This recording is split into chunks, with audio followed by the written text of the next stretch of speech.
aceitar, caberá ao nosso muro eterno não dar. Pode ser. Oi, pessoal, tudo bem? Aqui é o professor Gutenberg Lima, do Instituto Federal de Alagoas, participando do Centro de Idiomas do Instituto Federal de Rondônia. Olha, estamos embalados hoje pela música Janta, de Marcelo Camelo, tá certo? E, iniciando nossa aula de hoje, vamos falar um pouquinho de redação científica, ok? Bom, pessoal, antes de mais nada, queria dividir com vocês a nossa apresentação.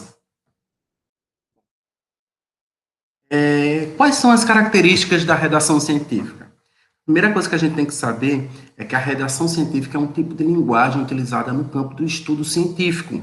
Então, a linguagem, ela constrói realidades. A partir do momento que ela constrói realidades, nós temos que a ciência também tem sua linguagem, tem suas características próprias, e por isso mesmo nós precisamos, para adentrar nesse mundo, nós precisamos sim nos acostumar e criar habilidades de utilizá-las, tá certo?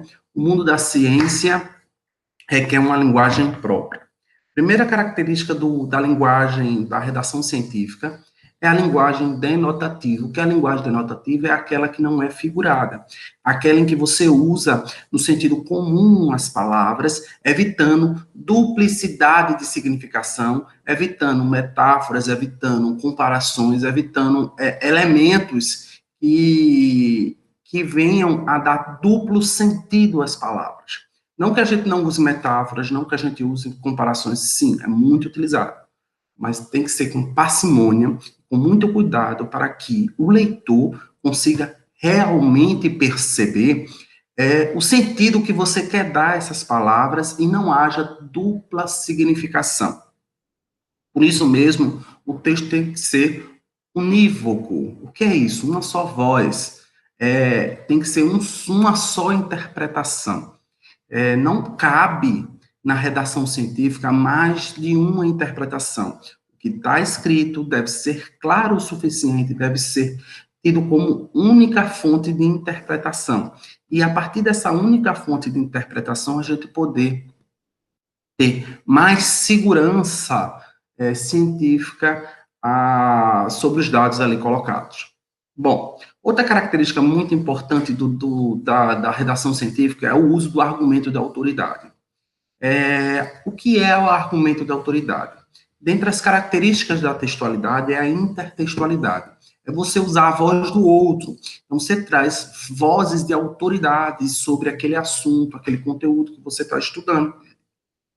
E essa autoridade que esses discursos têm, por serem cientistas já consagrados, vai trazer veracidade ao seu texto, vai dar suporte teórico, porque esses autores já estão consagrados, já foram confirmados pela ciência, de que o que eles falaram é tido como verdade momentânea, aquela verdade relativa daquele momento, e por isso mesmo vale a pena trazer para o seu texto, nem que seja para reforçar, nem que seja para você contestar, nem que seja para você asseverar suas afirmações, quer dizer, o que quer dizer que suas afirmações estão certas. Então, é importante você trazer o texto do outro. E tomar muito cuidado ao trazer o texto do outro, porque você não pode dar interpretações além daquela que o autor deu ao texto dele. Bom, a redação científica deve ser objetiva, direta ao ponto. Tem que ser claro o suficiente para evitar dupla significação. Tem que ser precisa, a palavra certa no lugar certo. Por isso que textos científicos às vezes demoram muitos e muitos anos para serem publicados, porque passam por revisões constantes. Tem que ser coesa, evitar problemas de linguagem, tá certo? Tem que estar costurada, as ideias têm que estar amarradas, evitando perguntas e todo tipo de pergunta que possa ser levantada, possa ser respondida durante o texto. Então, há um exercício do escritor, ao escrever a redação científica, de tentar responder antecipadamente qualquer dúvida que venha a se apresentar a partir da fala dele. E, a partir dessa resposta antecipada, evitar muitas interpretações. E concisa, quer dizer o quê? e direto ao ponto. Vai lá e manda o recado sem precisar de furulas, sem precisar de firulas, que a gente chama, né? De firulas, de para que isso, de coisas sem necessidade no nosso texto. O texto científico deve ser impessoal. O que é isso? Deve se preservar a impessoalidade. Por quê? Porque o texto científico, ele perpassa anos e anos. E quanto mais impessoal for, mais anos e mais universal é esse texto. Quer dizer o quê? Pode ser lido em qualquer parte do mundo. Então, evitar a pessoalidade, características pessoais, culturais locais e etc. Então, há de se ter muito cuidado com isso. E o principal, o uso da língua culta. Nós devemos preservar o uso da língua culta, evitar erros grosseiros de gramática, evitar o uso do informal no texto, evitar os regionalismos. Então, a linguagem tem que ser culta. Por quê? Porque o texto científico ele é universal. Ele perpassa o tempo e o espaço, o local onde ele foi produzido e o tempo, porque se dilata no decorrer do tempo. A gente ainda estuda hoje os textos de Aristóteles, que foi escrito no tempo da Grécia Antiga. E muitas vezes nós precisamos embebedarmos daquela cultura grega para poder entender o que Aristóteles disse, para você ver que ele foi foi universal, mas mesmo assim a gente precisa entender a cultura em que ele estava localizado para poder compreender em sua totalidade o texto. Bom, seguindo, essas são as características da redação científica, e eu trouxe um exemplo para vocês aqui, ó. Veja esse exemplo aqui. Nossos trabalhos de campo estão se desenvolvendo com o tempo, não trazendo maiores preocupações com relação aos prazos que estabelecemos para o projeto. Observe que muitas palavras para dizer pouca coisa ou quase nada. Você poderia simplesmente reduzir isso aí para os trabalhos de campo foram efetuados dentro dos prazos estabelecidos no projeto original. Trio, objetivo, claro, conciso, direto, ok? Bom, na apostila vocês vão encontrar mais exemplos e mais discussões sobre esses aspectos da redação científica. E agora a gente vai estudar um pouquinho das regras da ABNT. Mas a gente precisa saber o que é a ABNT. É a Associação Brasileira de Normas Técnicas. Essa associação é responsável por dar diretrizes de como ser a redação científica no Brasil e como deve ser feito os textos para que haja uma universalização da produção, que um texto produzido no Rio Grande do Sul seja lido por Rondônia e não haja qualquer interpretação, e os textos de Rondônia sejam lidos e interpretados no Rio Grande do Sul, sabendo exatamente as regras que foram seguidas na sua confecção. Obviamente, há as características pessoais de cada autor, na maneira de escrever, que é a subjetividade, mas a partir disso, nós também temos as partes técnicas que fazem com que o texto seja fluido e universal no Brasil. Isso é responsabilidade da Associação Brasileira de Normas Técnicas, a ABNT. A gente vai passar a usar a sigla ABNT. E a gente vai começar a trabalhar com a citação. Citação e referência. Vamos trabalhar um pouquinho com a citação. A norma brasileira, tá certo, 10.520 de 2002 da ABNT define citação como mencionar uma informação extraída de outra fonte, livros, revistas, fitas de vídeo, CD-ROM, documentos da internet. As citações podem ser feitas diretas, indiretas ou citação por citação. Quais são os tipos de citações? As diretas, as indiretas e a citação por citação, ok? Nessa forma de citar, quando o sobrenome é interessante isso aqui perceber que quando o sobrenome do autor estiver incluído no texto, tá certo? Quando você cita o autor do texto fonte que você copiou, que você citou no seu texto, o texto fonte é o texto que você copiou, que você citou no seu texto. Quando você cita esse autor no meio do seu texto, você só deve colocar a primeira letra maiúscula, nome de pessoa, primeira letra maiúscula. No entanto, se você não citar o autor, simplesmente fazer a citação e depois dizer de quem foi o texto, então, tiver entre parênteses, que a gente vai colocar, que eu vou ensinar vocês como fazer, entre parênteses, então todas as letras devem estar em maiúsculo. quero fazer uma ressalva aqui. Pessoal, aqui eu só estou fazendo um apanhado das regras da ABNT. São as mais comuns, as mais utilizadas, as mais simples, tá certo? Toda a documentação da ABNT, se você quiser aprofundar, e deve aprofundar, porque não é uma coisa que se aprende de uma hora para outra, é interessante que você consulte o texto-fonte. As regras da ABNT estão na nossa sala de aula. E leia, estude sobre isso, tá certo? Porque é muito mais fácil você escrever já na regra do que botar na regra depois, que você vai se perder.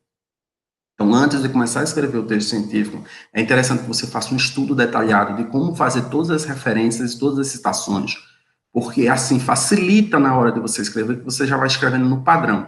Seu raciocínio é moldado para que você passe a escrever daquela forma, e a partir da escrita daquela forma, o texto fluir com mais facilidade, ok? Então, é necessário estudar. Aqui só temos um apanhado, ok? Então, vamos lá. O que é citação direta? Citação direta é uma cópia igual, tá certo? De uma parte do texto que está sendo consultado, o texto-fonte. Então, o texto-fonte foi utilizado, você copiou igual, igualzinho a como está, você traz para dentro do seu texto. As diretas, elas podem ser curtas ou longas. As curtas são aquelas com até 3 linhas, tá certo? Cópias de até 3 linhas colocadas dentro do seu próprio texto, entre aspas duplas.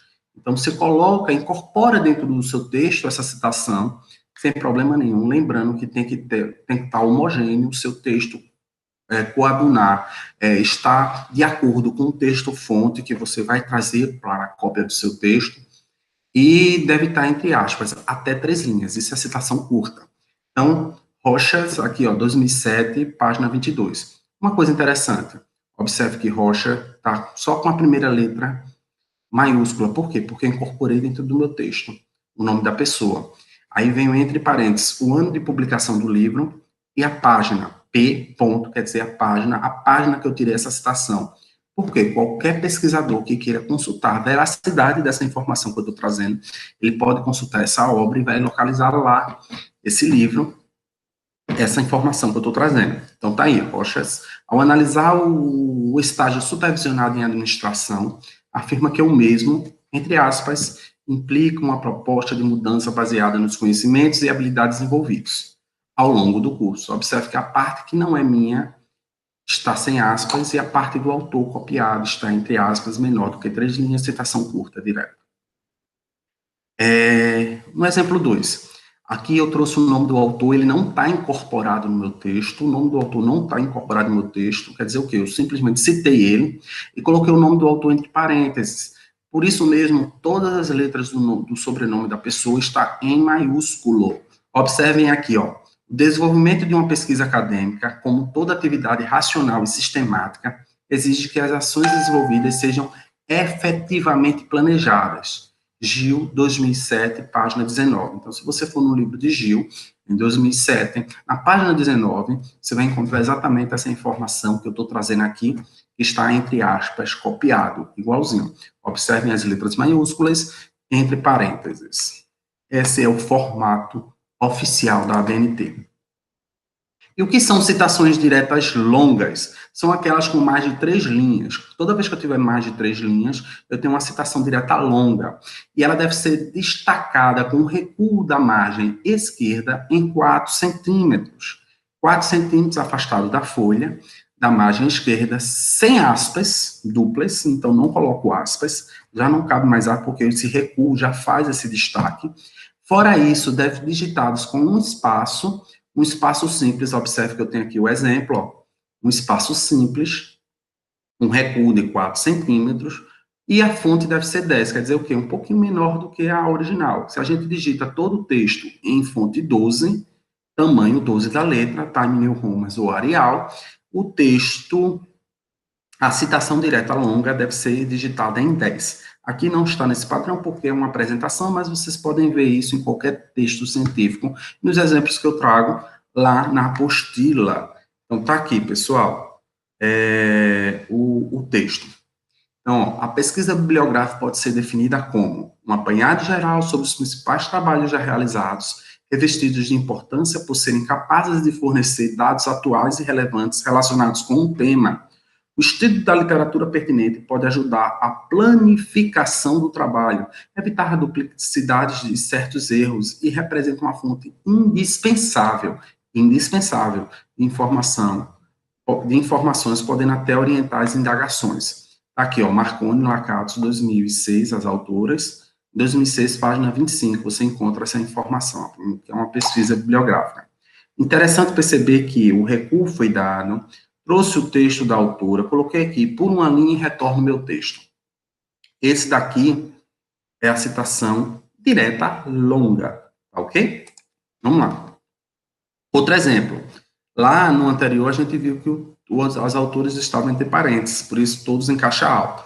Aqui a gente tem o autor incorporado no meu texto, então só apresenta a página e o ano. Tá aqui, ó, segundo Gil, 2007, página 43. O delineamento refere-se ao planejamento da pesquisa em sua dimensão mais ampla, que envolve tanto a diagramação quanto a previsão de análise e interpretação de coleta de dados. Considera o ambiente em que são coletados os dados e as formas de controle das variáveis envolvidas.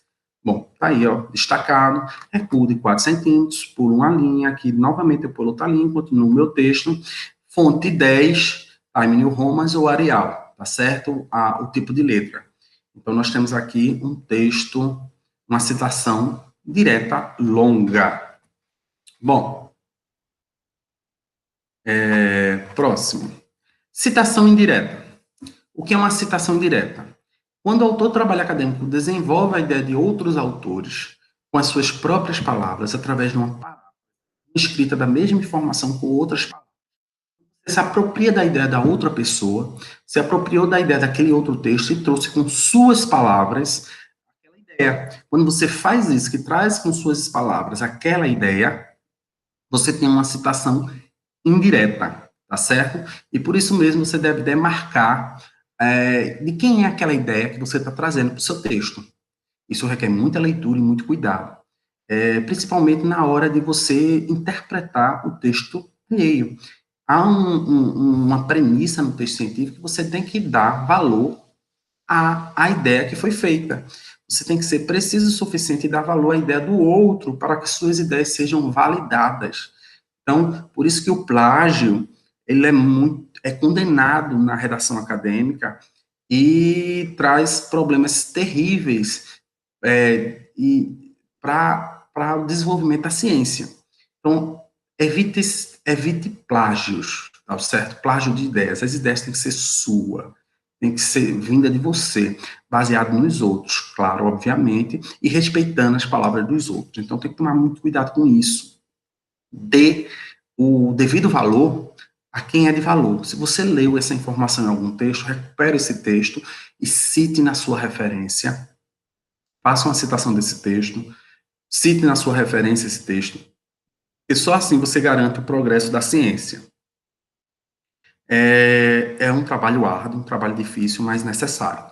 Aqui, ó, a pesquisa científica possibilita o desenvolvimento do pensamento inovador, uma das habilidades necessárias ao cidadão e profissional da atualidade. Quem disse isso? Foi Demo, na obra dele, publicada no ano de 2000.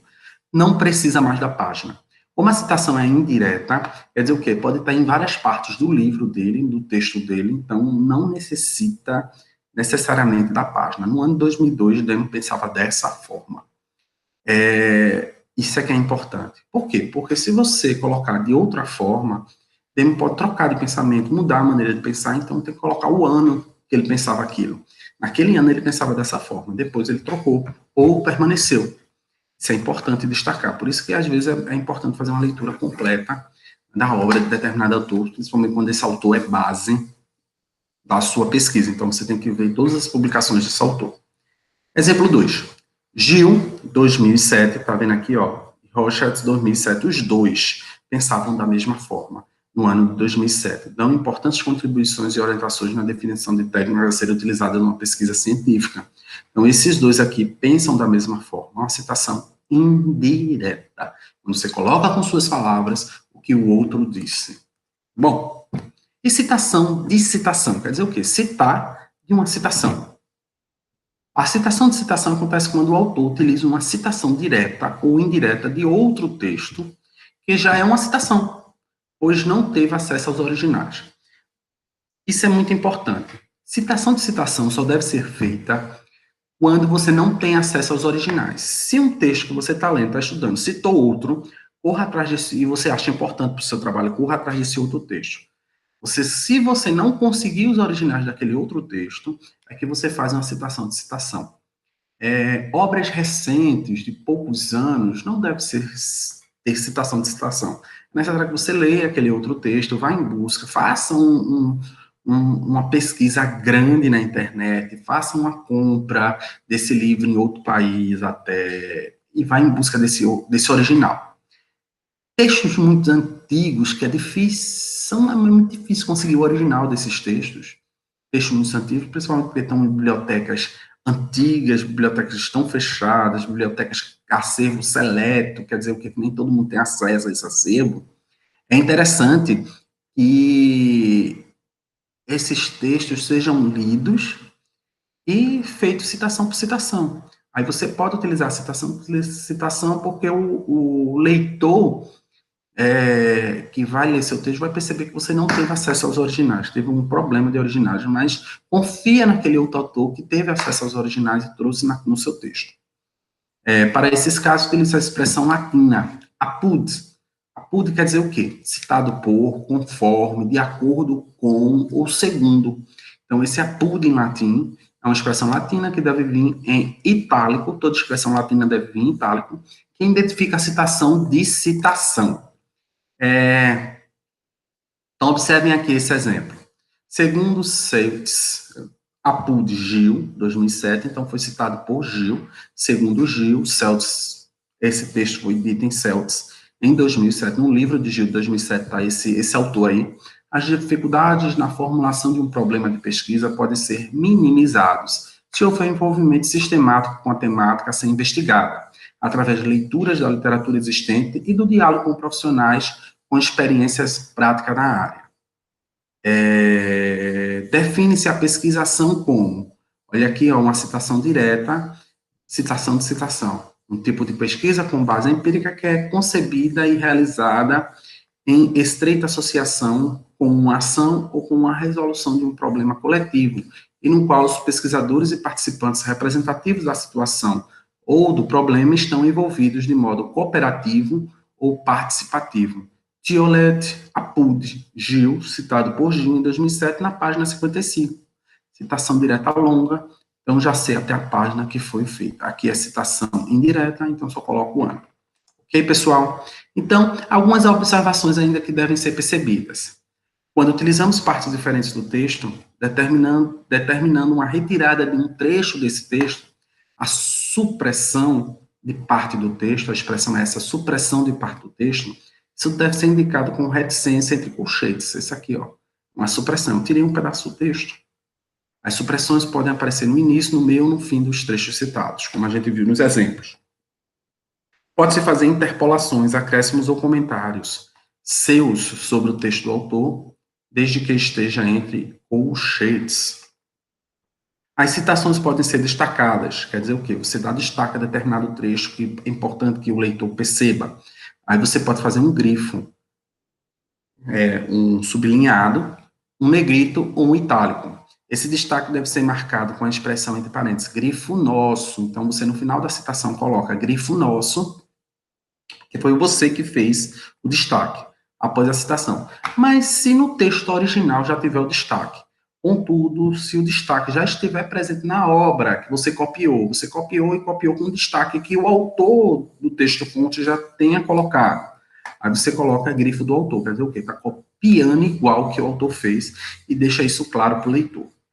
Pode-se incluir citações traduzidas pelo autor, quer dizer o quê? Você pegar línguas estrangeiras e colocar a sua tradução. Você faz a tradução e coloca. Então, no final da citação, você coloca entre parênteses a expressão tradução nossa. Quer dizer o quê? Você que fez essa tradução e você é responsável por ela. Bom, sistema de chamada da citação. Como havíamos dito, nas citações em que o nome do autor faz parte do texto, o ano deve ser colocado entre parênteses, e se a citação for direta, deve ser acrescentada a página. Exemplo, está aqui entre parênteses, numa citação indireta, Lucas, tá certo? Apresenta uma experiência bem significativa de investigação, ação educacional na construção de um projeto pedagógico, a partir da construção de novas concepções de coordenação e participação na escola. Ou, conforme Lucas, 2004, página 14, está aqui, ó, a página, por quê? Porque a citação direta, a análise das práticas na perspectiva da investigação-ação e a possibilidade de ressignificar e qualificar, olha aqui a supressão, a ação pedagógica, e outra supressão, para o ponto final. Está aqui marcadas as supressões, com colchetes e 3 pontos. Sistema de chamadas da citação. Há muitos Silvas no Brasil, a gente pode ter muitos Silvas. Na escrita acadêmica, quando houver coincidência de sobrenomes, quer dizer o quê? O mesmo sobrenome de autores que acontecem no mesmo trabalho deve se acrescentar a primeira letra do primeiro nome. Aqui, ó, acrescentado, ó, Silva A 2007, ponto. A primeira letra do primeiro nome, tá vendo aqui, ó? Eu coloco para diferenciar. Mas se ainda continuar a coincidência, quer dizer o quê? Ainda está coincidindo o trabalho, o nome deve vir por escrito. Antônio dá 2007, ou Silva Augusto dá 2007.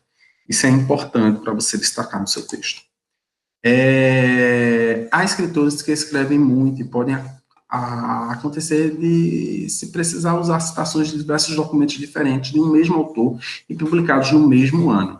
As citações devem ser diferenciadas pela colocação de letras na ordem alfabética minúsculas, logo após a data, sem espaçamento, na ordem da lista das referências. Então, de acordo com o Brandão, 2006, a publicação A dele, dizer o quê? A primeira publicação que está lá na referência, ou então, de acordo com o Brandão, 2006, B, a segunda referência lá, a referência B. E nas referências vão aparecer exatamente A e B. Ok? Bom, pode acontecer de você ter mais de um autor produzindo, né? É comum a redação científica ser produzida por mais de um autor, por um coletivo de autores. Quando há citações de documentos com mais de 3 autores, indica que sua primeira expressão latina é tal. Até 3, como é que eu faço? Boto o nome, ponto e vírgula. O segundo nome, ponto e vírgula. O terceiro nome, ponto e vírgula. Ano e página, se for citação direta. Caso não seja, tiver mais de 3 autores, eu uso a expressão el al, ou et al, et al, ou et ali, tá certo? Que significa e outros. Olha aqui, ó. Et, tá certo? Strick et al, 2001. Strick et al, 2001, página 15. Nessa referência aparece, ó, et al, tá vendo aqui, ó, e outros, falando sobre Paulo Freire, Ética, Utopia e Educação, Petrópolis, Votos, 2001. Essas são as regras para mais de 3 autores. Eu queria deixar aqui com vocês meu muito obrigado e a gente se vê na próxima videoaula. Aguardem e estudem a apostila, tá ok? Um forte abraço e até mais.